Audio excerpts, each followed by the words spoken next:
Good morning. Here we are finding ourselves in 2025, the appropriate time to stop and reflect on the power and the magic of time. And we thought a great time to bring in the National Association of Watch and Clock Collectors. This morning, Jeff Parker, Bob Geyer have been the Tag You're It team to come and talk to us a little bit. So good to see you this morning. Good to see you. Happy New Year, Julie. Happy New Year. So let me tell you, first of all, I took notes as I was talking to Bob. We'll talk to Bob in a second.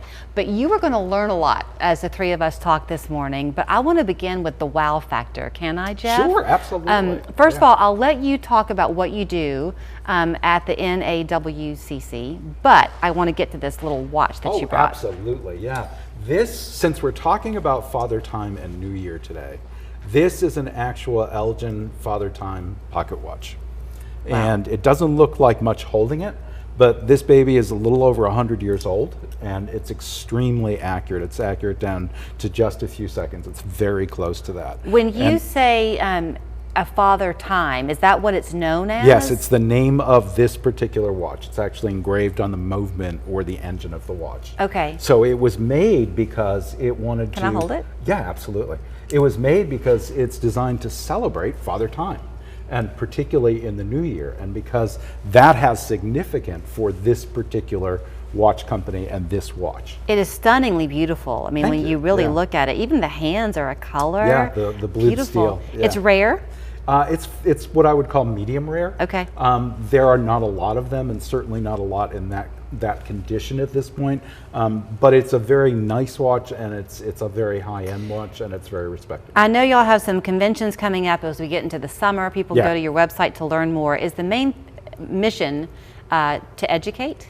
You know, in a way, it's about both educating and about collecting, Julie, because we're all clock and watch collectors in the organization. We have a passion for what we do.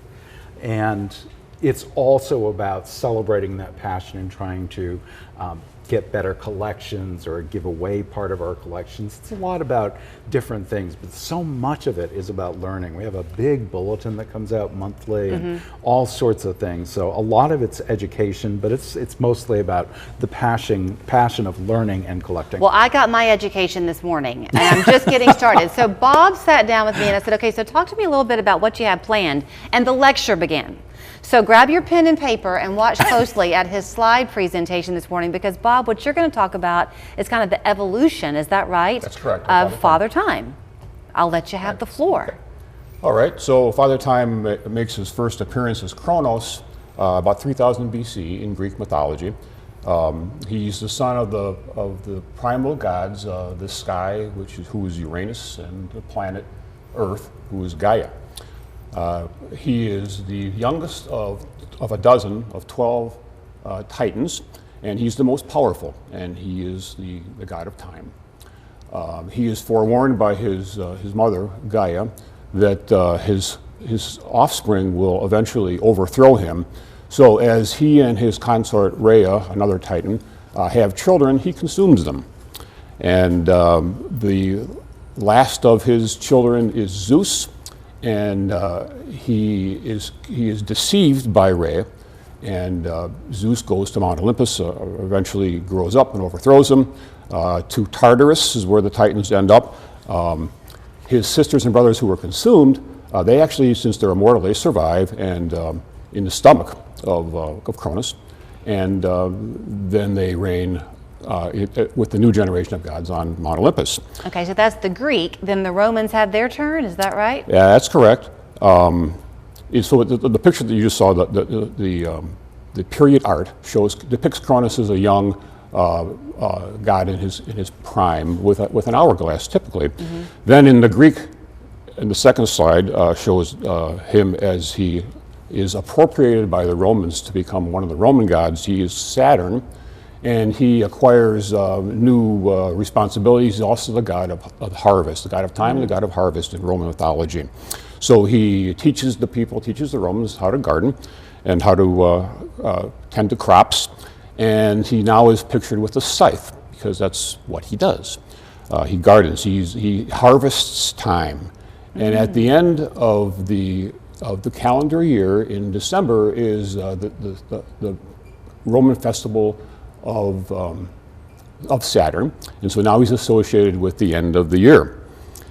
After that, there's a dark period in history where the classical art is not present, and the Renaissance comes along in the third slide.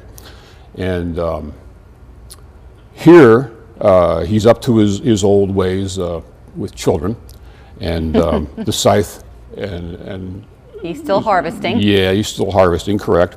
Then we get to the 1850s. yeah, we're going to go to the 17th century now with portrayals of Cronus on periodicals. So this is a periodical from Boston in 1851 that shows him with the Wheel of Time, with now an association with a baby holding a clock at the bottom of the picture. Okay. And then the next slide is the Saturday Evening Post in 1911 at the turn of the year. He is more genteel, still with the scythe and the hourglass, but he's become sociable. I think it is so interesting to watch that because I would have never picked that out ever in the looking at the art, but having you explain it when you mentioned he was the harvester of time, that's a phrase we use all the time, right? And I didn't know the connection between that and the Roman mythology. So I got like Education 101A little a. We can get a bigger A if we want to be part of the association. Yeah. Is that right? You can learn as much as you want, but you can certainly enjoy the art of collecting. Before I let you run with the events that you have coming up in June and in August, is that just for your members or can people come and see these clocks and it's things? available for any general public, can always come. And I'm a Timex, takes a licking and keep on ticking, baby. That was my era. You said this is down to the seconds, Yeah. and it's a 100-year-old piece? Yes. How much care do you have to give it? It needs an overhaul probably every 3 years, or at least cleaning and That's it? maintenance. Yeah. They And don't those make were them all like they made used by to. hand, no machines involved, other than the basic machines to mill it. I would have been part of your art history class any day. Thank you for that.